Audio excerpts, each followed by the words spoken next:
Hello and welcome back to Teacher 2 of Read-Alouds. Today we are reading the final chapter, that's chapter 5 of Flat Stanley.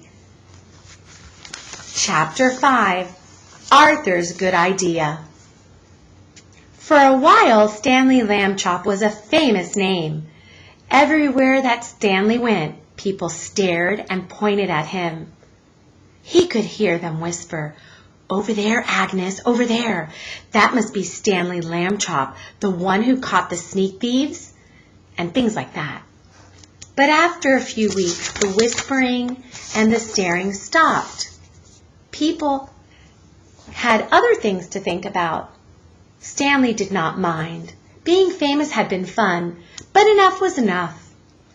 And then came a further change, and it was not a pleasant one. People began to laugh and make fun of him as he passed by. "Hello, super skinny," they would shout, and even ruder things about the way he looked. Stanley told his parents how he felt. "It's the other kids I mostly mind," he said. "They don't like me anymore because I'm different, flat." "Shame on them," Mrs. Lambchop said. "It is wrong to dislike people for their shapes, or their religion for that matter, or the color of their skin." "I know," Stanley said. "Only maybe it's impossible for everybody to like everybody." "Perhaps," said Mrs. Lambchop, "but they can try." Later that night, Arthur Lambchop was woken by the sound of crying. In the darkness, he crept across the room and knelt by Stanley's bed. "Are you okay?" he said. "Go away," Stanley said. "Don't be mad at me," Arthur said. "You're still mad because I let you get tangled the day you were my kite, I guess." "Skip it, will you?" Stanley said. "I'm not mad. Go away." "Please, let's be friends."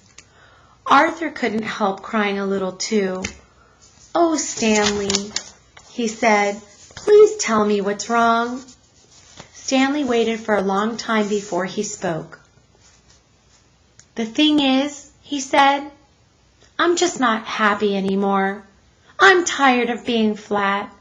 I want to be a regular shape again, like other people. But I'll have to go on being flat forever. It makes me sick." "Oh, Stanley," Arthur said. He dried his tears on a corner of Stanley's sheet and could think of nothing more to say. "Don't talk about what I just said," Stanley told him.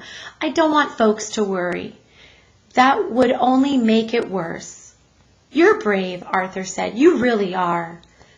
He took hold of Stanley's hand. The two brothers sat together in the darkness, being friends.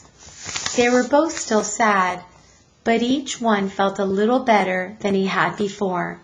And then, suddenly, though he was not even trying to think, Arthur had an idea. He jumped up and turned on the light and ran to the big storage box where toys and things were kept. He began to rummage in the box. Stanley sat up in bed to watch. Arthur flung aside a football and some lead soldiers and an airplane models and lots of wooden blocks, and then he said, "Aha!" He had found what he wanted, an old bicycle pump. He held it up, and Stanley and he looked at each other. "Okay," Stanley said at last, "but take it easy."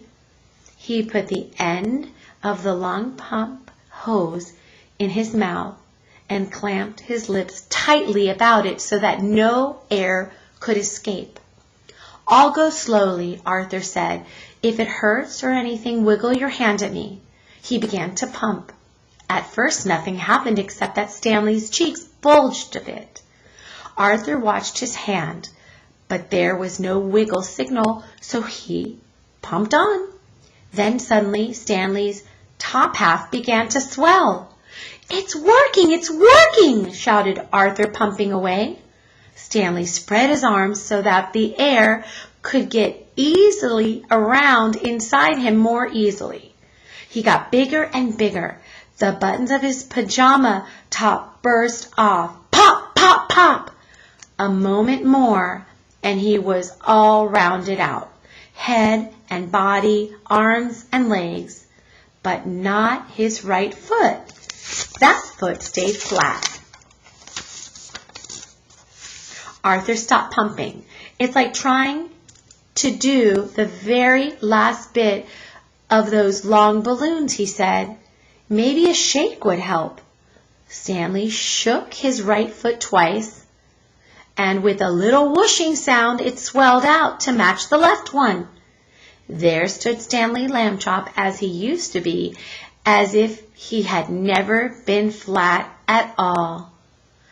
"Thank you, Arthur," Stanley said. "Thank you very much."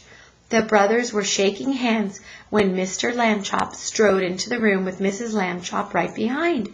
"We heard you," said Mr. Lambchop. "Up and talking when you ought to be asleep, eh? Shame on—" "George," said Mrs. Lambchop, "Stanley's round again." "You're right," said Mr. Lambchop, noticing. "Good for you, Stanley." "I'm the one who did it," Arthur said. "I blew him up." Everyone was terribly excited and happy, of course. Mrs. Lambchop made hot chocolate to celebrate the occasion, and several toasts were drunk to Arthur for his cleverness. When the little party was over, Mr. and Mrs. Lambchop tucked the boys back into their beds and kissed them. And then they turned out the light. "Good night," they said. "Good night," said Stanley and Arthur. It had been a long and tiring day. Very soon, all the Lambchops were asleep. The end.